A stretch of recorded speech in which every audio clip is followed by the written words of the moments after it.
Hi guys, welcome to आदि explains. आज हम लोग एक बहुत ही इंपॉर्टेंट टॉपिक के बारे में बात करने वाले हैं जो इंडिया का न्यूक्लियर प्रोग्राम से रिलेटेड है और बिजली उत्पादन भी इससे हम लोग करेंगे। दैट इज इंडिया का 3 स्तरीय नाभिकीय ऊर्जा उत्पादन योजना, इंडिया 3 स्टेज न्यूक्लियर प्रोग्राम के बारे में। तो ये टॉपिक बहुत कॉम्प्लेक्स लगता है, पर ये टॉपिक बहुत ही सिंप्लीफाइड तरीके से मैं बताने वाला हूँ और 100% गारंटी कि आपको समझ में आएगा, चाहे आप कोई भी बैकग्राउंड से हो। ठीक है, तो चलिए शुरू करते हैं। तो आज हम लोग जो बात करने वाले हैं आज हम लोग एक कहानी से शुरू करते हैं। जैसे कि हमारे घर में इलेक्ट्रॉनिक अप्लायंस है, टीवी है, फ्रिज है, कंप्यूटर है, ये सब चलती कैसे हैं? सबके लिए चाहिए बिजली। और बिजली का उत्पादन कैसे होता है ये तो हमें नहीं पता। बस हम लोग को पता है कि ठीक है, थर्मल पावर प्लांट से बिजली आती है, न्यूक्लियर पावर प्लांट से बिजली आती है, पर ये बिजली उत्पन्न कैसे होती है? हम लोग इसके बारे में पहले जानेंगे। उससे पहले एक चीज़ मैं बताना चाहूँगा कि घर में सबके प्रेशर कुकर तो होगा, ठीक है? इसमें होता क्या है? या फिर मान लीजिए सबसे पहले एक पतीली है। इस पतीली में अगर हम लोग पानी डालेंगे और पानी को हम लोग खौलाएँगे तो भाप निकलता है। यही भाप अगर हम लोग प्रेशर कुकर में डालते हैं, यही भाप एक प्रेशर के साथ निकलता है बहुत तेज़ी से। ऐसा मानिए कि हम लोग यहाँ पर एक छोटा-सा पंखी लगाते हैं, कागज़ का एक पंखा लगाते हैं ऐसे करके छोटा-सा, जो बचपन में लोग बनाते थे विंडमिल टाइप, और इसके सामने इसको रख देंगे। कुकर जब सीटी मारेगा तो ये गोल-गोल घूमने लगेगा। और सोचिए जब ये अगर मोटर होता तो इससे अगर डायनेमो कनेक्ट होता तो ये बिजली उत्पादन होता इससे, ठीक है? जिससे हम लोग का घर में बल्ब जलता, ठीक है? अब ये चीज़ को बाद में ध्यान रखिएगा कि ये हुआ क्या, पानी खौला उससे बिजली कैसे उत्पादन हम लोग कर दिए। हम लोग देखेंगे कि पहले थर्मल पावर प्लांट में होता क्या है। थर्मल पावर प्लांट जो कि कोल बेस्ड होता है, इसमें कोयला का इस्तेमाल किया जाता है। ये चिमनी तो सबको ही देखे होंगे। सबसे पहले क्या होता है ना, एक बॉयलर होता है। बॉयलर एक बड़ा सा प्रेशर कुकर ही समझिए, एक चैम्बर होता है, बड़ा सा रूम होता है जिसके अंदर आग लगा हुआ रहता है, ठीक है? आग लगा हुआ रहता है। अब इस आग को जले रहने के लिए हम लोग को चाहिए कोयला। हम लोग कोयला का सप्लाई करेंगे। कोयला इस आग को जलाए रखेगा और इसके बीच से हम लोग कुछ मेटल का पाइप गुजारेंगे। मेटल का पाइप गुजारेंगे और ये पाइप के अंदर रहेगा पानी। अब क्या होगा कि यहाँ पे आग लगा हुआ है और पानी को जब वो हीट करेगा, जब वो मेटल को हीट करेगा तो पानी गर्म होगा। पानी जब गर्म होगा तो यहाँ से फिर स्टीम निकलेगा। जैसे प्रेशर कुकर में स्टीम निकलता था, यहाँ भी स्टीम निकलेगा। अब ये स्टीम एक पाइप के थ्रू होते हुए टरबाइन के पास जाएगा। टरबाइन क्या होता है? एक मोटर होता है, ठीक है? मतलब मोटर नहीं, एक पंखी होता है। वो पंखी कनेक्टेड होता है एक जनरेटर से। यहाँ जनरेटर लिखा हुआ है, समझ लीजिए छोटा-सा मोटर या डायनेमो है। ये घूमेगा टरबाइन, इसके साथ है जनरेटर में प्रोडक्शन होगा इलेक्ट्रिसिटी का। इसको आप ग्रिड भेज देंगे और ग्रिड से फिर ये आपके घर में जाएगा बिजली। यहाँ पे जो अब स्टीम आया था, ये स्टीम को अब ये तो गर्म होगा, इससे ठंडा होगा तो क्या होगा? वापस से पानी बनेगा। पानी यहाँ पे कंडेंसेट होके आएगा, यहाँ से फिर पानी फिर ठंडा होकर फिर से पाइप में चला जाएगा। लेकिन यहाँ पे दिक्कत क्या हुआ कि ये जो कोयला जला है, इससे उत्सर्जन हुआ है कार्बन डाइऑक्साइड का। कार्बन डाइऑक्साइड एमिशन हुआ है। इससे अब कितने प्रॉब्लम्स होते हैं वो तो आपको पता ही है। कार्बन डाइऑक्साइड से ऑक्सीजन का कमी तो सबसे पहले ठीक है। इससे वातावरण गर्म होता है, ग्लोबल वार्मिंग आता है और बहुत सारे बर्फ पिघलता है तो समुद्र का पानी बढ़ जाता है। जो आइलैंड नेशंस होते हैं, जो द्वीप वाले नेशन होते हैं, वो डूबने लग रहे हैं आजकल। तो इस चीज़ को दूर करने के लिए हम लोग क्या किए कि एक तरीका अपनाए न्यूक्लियर पावर का, ठीक है? हम लोग देखेंगे इस तरीके से निपटारा, ये एमिशन से बचने के लिए हम लोग क्या करते हैं, एक न्यूक्लियर फिजन का तैयारी करते हैं। अब ये सबसे इम्पोर्टेंट, इसको पहले सीख लीजिए, बड़ा आसान सा चीज़ है। अगर एक यहाँ पर मान लीजिए एक बॉल है, ठीक है? इस बॉल को अगर आप तोड़ते जाइएगा तो छोटे-छोटे और कण बनेंगे। तो सबसे छोटा कण होता है कोई भी चीज़ का, उसको कहते हैं एटम। हिंदी में बोले तो अणु, अणु, ठीक है? और ये बनता है कुछ एटम से, कुछ न्यूट्रॉन से, प्रोटॉन से, इलेक्ट्रॉन से। तो हम लोग को बस इतना समझना है कि जब हम लोग एक एटम को 2 भाग में तोड़ते हैं, एक भाग ये हुआ, दूसरा भाग ये हुआ, तो बीच में एनर्जी निकलता है, मतलब हीट। ऐसे मानना है कि एक बच्चा है, ठीक है? बच्चा में कांचा लोग खेले होंगे, जिसको अंटा भी कहते हैं। ये अंटों का एक गुच्छा है। ठीक है? उसको हल्का-हल्का हम लोग चिपका के रखे कोई चीज़ से, फेविकॉल हल्का-हल्का डाल दिए है। अब एक यहाँ से एक अंटा को ज़ोर से अगर हम लोग फेंक के मारेंगे, तो क्या होगा? कुछ गुच्छा अलग होगा, कुछ गुच्छा अलग होगा और कुछ-कुछ सिंगल-सिंगल अंटा बाहर निकल जाएगा, कुछ सिंगल-सिंगल काँचे बाहर निकल जाएँगे। ये जो बाहर निकला इसको कहेंगे न्यूट्रॉन्स, ठीक है? और इसी में जब अंटा लगा तो कुछ एनर्जी प्रोड्यूस हुआ, वो हीट एनर्जी होता है, ठीक है? ये होता है फिज़न, मतलब एक गुच्छे से 2 टुकड़ा हो रहा है, मतलब एक एटम को हम लोग तोड़ के 2 भाग कर दे रहे हैं, ठीक है? और इसका अपोज़िट होता है फ्यूज़न, ये जानने का भी ज़रूरत नहीं है, ठीक है? This is fission. अब हम लोग बात करेंगे कि फिज़न से काम कैसे होता है। पहले समझिए कि हम लोग इसमें क्या किए, एक अणु को लिए, एक अंटा को लिए, गुच्छा लिए, उसको 2 भाग में अलग कर दिए। तो ये है रिएक्टर वेसल, मतलब इसी के अंदर वो अभी जो मैंने जो बताया कांचा वाला कार्यक्रम हो रहा है। इससे क्या हो रहा है? हीट का उत्पादन हो रहा है, इससे हीट निकल रहा है। अब ये हीट ट्रैवल करेगा एक पाइप के थ्रू। इस पाइप में एक मॉडरेटर रहता है जो पानी मतलब कुछ रहता है लिक्विड जो पानी से थोड़ा हेवी वाटर भी रहता है। ये गर्म होता है बहुत ज़्यादा, ठीक है? अब इसके ऊपर एक चेंबर को इस चेंबर से इसके अंदर रहता है पानी, इस चेंबर के अंदर रहता है पानी और इस चेंबर के अंदर से एक पाइप गुज़ारते हैं। यहाँ पे जो गर्मी ये पाइप से होके जाएगा। अब पाइप सट रहा है यहाँ पे पानी में, अब ये पानी क्या होगा फिर से भाप बनेगा और जब ये फिर से भाप बनेगा तो फिर ये फिर से जाएगा यहाँ पर एक टरबाइन घुमाएगा, बिजली उत्पन्न होगा, फिर यहाँ पानी ठंडा होगा, वापस से पानी ऊपर जाएगा पंप के थ्रू, ठीक है? अब इसमें क्या हुआ सेम चीज़ था जितना थर्मल में भी था, लेकिन यहाँ पे क्या हो रहा है यहाँ पे कार्बन डाइऑक्साइड का उत्सर्जन नहीं हो रहा है। यहाँ कहीं भी कार्बन डाइऑक्साइड नहीं निकल रहा, तो ये क्लीन एनर्जी है। ठीक है? हालाँकि इससे कुछ न्यूक्लियर वेस्ट निकलते हैं, लेकिन इसका सही तरीके से अगर हम लोग इसको रखा जाए तो कोई दिक्कत नहीं है। लेकिन इससे कोई कार्बन डाइऑक्साइड का उत्सर्जन नहीं हो रहा है, कोई ग्रीन हाउस गैस एमिशन नहीं हो रहा है। ठीक है? इसको क्या ये है क्लीन एनर्जी, ये है न्यूक्लियर एनर्जी, इस तरीके से न्यूक्लियर पावर प्लांट काम करता है। अब क्या है कि भारत एक प्रोग्राम बनाया है, 3 स्टेज न्यूक्लियर प्रोग्राम, ठीक है? इसमें क्या करेगा भारत कि हर एक स्टेज में इस्तेमाल करेगा कुछ नया टेक्नोलॉजी और उससे हम लोग अ, न्यूक्लियर पावर बनाएँगे। तो इसको समझने के लिए ऐसा समझते हैं ना, कि ये जो न्यूक्लियर अभी जो मैंने बताया, सबसे पहले कुछ समझ लीजिए कि यूरेनियम कितने प्रकार के होते हैं। एक यूरेनियम होता है 235, एक होता है 238, ये नेचुरल यूरेनियम है, ठीक है? एक और यूरेनियम होता है 233, ये नेचुरली पाया नहीं जाता है। ये नेचुरली पाया जाता है, ये नेचुरली पाया जाता है। याद ये रखना है कि जो ऑड नंबर है, ऑड नंबर जो है उसमें सब 2-2 का जोड़ा रहेगा, एक अकेला रहेगा, तो उसको तोड़ना आसान होगा। ऐसे याद रखना है और जो इवन होगा उसको तोड़ना आसान नहीं होगा, उसके लिए बहुत ज़ोर से उसको हमला करना पड़ेगा। और इसको भैया थोड़ा-सा बस भड़काओगे टूट जाएगा। अब यही चीज़ अगर 239 हो जाएगा, तो ये प्लूटोनियम कहलाने लगेगा और ये 232 अगर रहा, तो इसको हम लोग थोरियम कहेंगे, ठीक है? याद ये रखना है कि नंबर 232 है, तो इसको थोरियम कहेंगे। ये 233 यूरेनियम हो जाएगा, फिर ये नेचुरल यूरेनियम हो जाएगा, 235, 238 और ये 239 प्लूटोनियम हो जाएगा, ठीक है? अब हम लोग कर क्या रहे हैं यहाँ समझते हैं।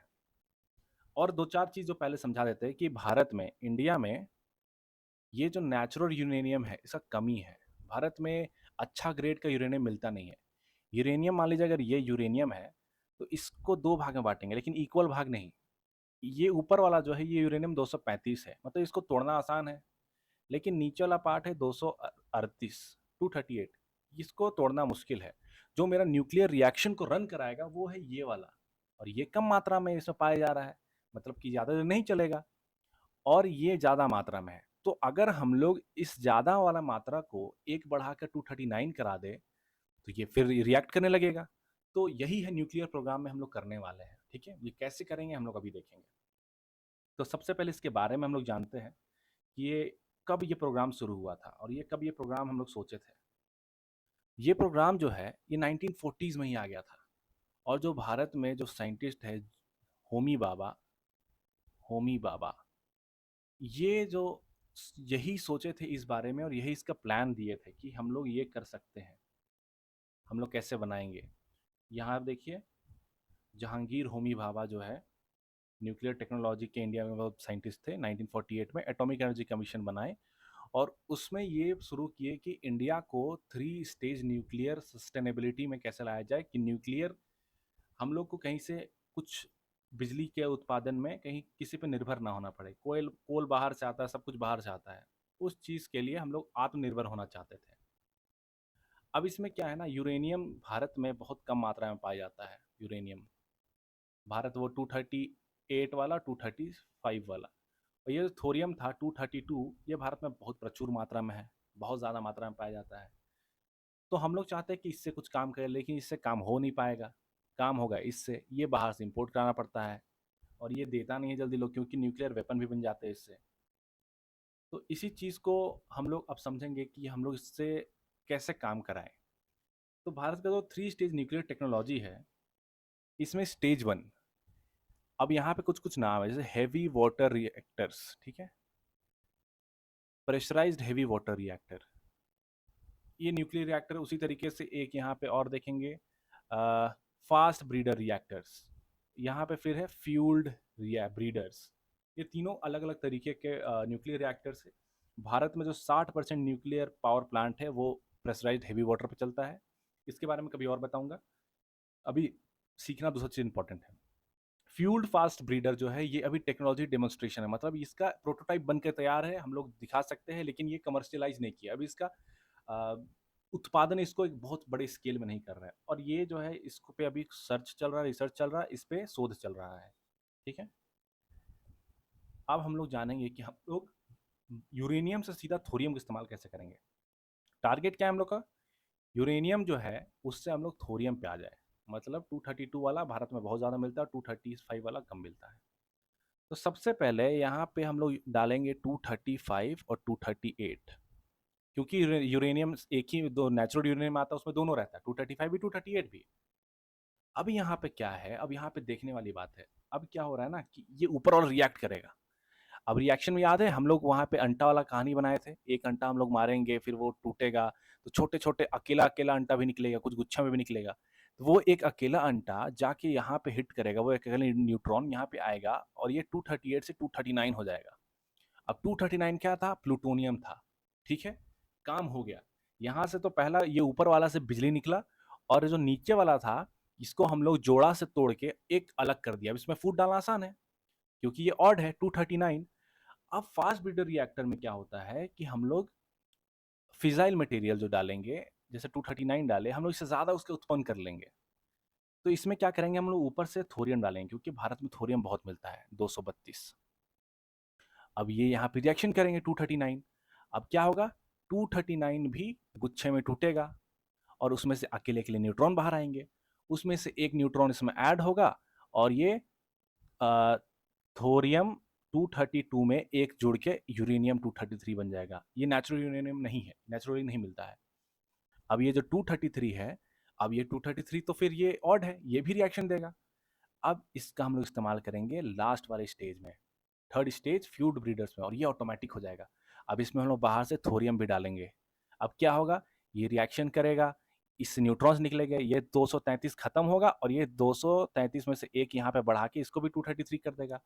और थोरियम तो हमारे पास बहुत है, हम डालते रहेंगे, ये रिएक्शन घूमते रहेगा, यहाँ से एक टूटेगा, ये 233 हो जाएगा, फिर यहाँ से रिएक्शन होते रहेगा। तो कुल मिला के हम लोग को यहाँ पे एनर्जी मिलना शुरू हो जाएगा। और हम लोग यहाँ पे क्या रॉ मटेरियल यूज़ कर रहे हैं, हम लोग यहाँ पे थोरियम यूज़ कर रहे हैं। थोरियम भारत में प्रचुर मात्रा में अवेलेबल है, बहुत ज़्यादा मात्रा में है। तो हम लोग को बाहर में किसी पे डिपेंडेंट नहीं होना पड़ेगा, जो अभी है, ठीक है?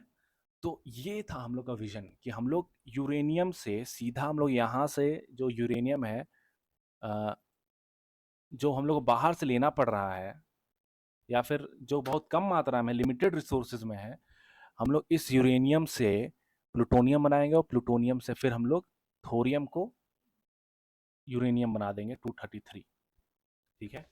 ये है प्लान। अब हम लोग मोटा मोटी समझ गए काम क्या है। अब हम लोग को बस जानना है कि अच्छा ठीक है, होता क्या है। ये पेज हमने कर रखा था। अब न्यूक्लियर टेस्ट जो है, यहाँ पे भी समझ गए हम लोग। अब कुछ कुछ बात है जो ऐसे ही पढ़ने लायक है, जैसे ये माइनिंग एंड मिलिंग।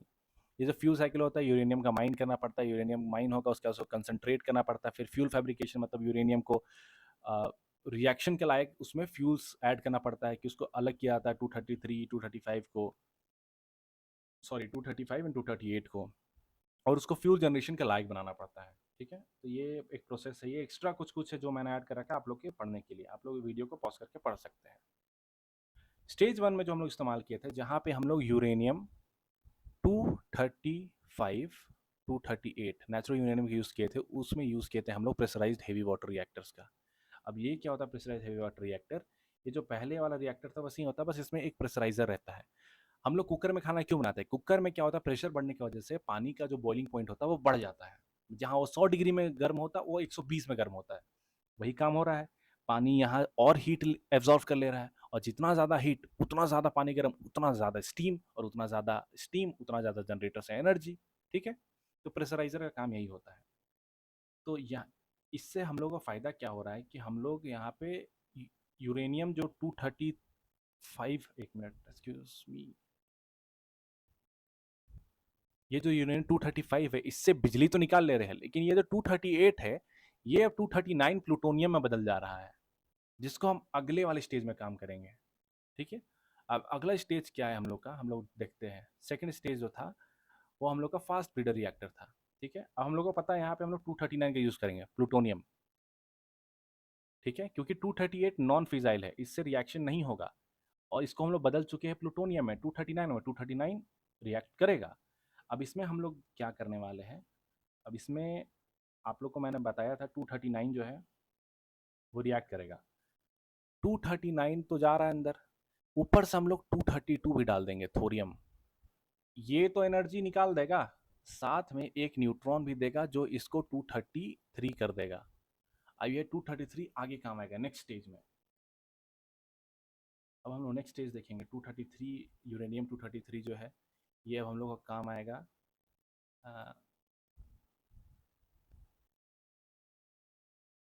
यहाँ पे एडवांस न्यूक्लियर सिस्टम। यहाँ पे हम लोग यूरेनियम 233 डालेंगे, और साथ में जो हम लोग के पास प्रचुर मात्रा में है, थोरियम 232 डालेंगे। ये बिजली देगा, और साथ में एक न्यूट्रॉन भी देगा। अब ये एक न्यूट्रॉन इसमें घुसेगा, और ये फिर वापस 233 बन जाएगा। तो समझ रहे हो क्या रहा है यहाँ पे? ये एक चेन, ये एक सर्कुलर रिएक्शन हो गया। 233 टूटेगा, एक न्यूट्रॉन देगा, 232 को हम लोग बाहर से प्रोवाइड कर सकते हैं क्योंकि बहुत ज़्यादा मात्रा में 232 233 बन जाएगा, और फिर ये साइकिल कंटिन्यू हो जाएगा। ठीक है? अब हम लोग का ऑब्जेक्टिव देखिए हुआ क्या, जो मैंने बताया था, 3 M develop advance nuclear system, जिसमें इंक्लूडिंग थोरियम बेस्ड रिएक्टर्स। क्यों? इंडिया के पास वास्ट थोरियम रिजर्व है, थोरियम रिजर्व इंडिया के पास बहुत ज़्यादा है, और इसको हम लोग बहुत एक अच्छा अपॉर्चुनिटी बना सकते हैं एक सस्टेनेबल न्यूक्लियर एनर्जी बनाने के लिए। एक अच्छा न्यूक्लियर सस्टेनेबल जो सालों साल चलता रहे, और जिससे क्लाइमेट को नुकसान ना पहुंचे। ठीक है? अब इसमें क्या क्या हम लोग यूज़ किए, एक प्रेशराइज्ड हैवी वाटर रिएक्टर इस्तेमाल किए, एक फास्ट ब्रीडर रिएक्टर यूज़ किए, और एक जो लास्ट में एडवांस न्यूक्लियर सिस्टम्स यूज़ कर रहे हैं, इसमें ब्रीडर है, ब्लैंकेट ब्रीडर्स का इस्तेमाल करेंगे। अब ये जो हो रहा है, इससे आगे हम लोग बताएंगे। अब इसमें हो क्या, इतना तो हो गया कि इससे फ़ायदा क्या क्या होने वाला है। हम लोग फ़ायदा देखेंगे आगे।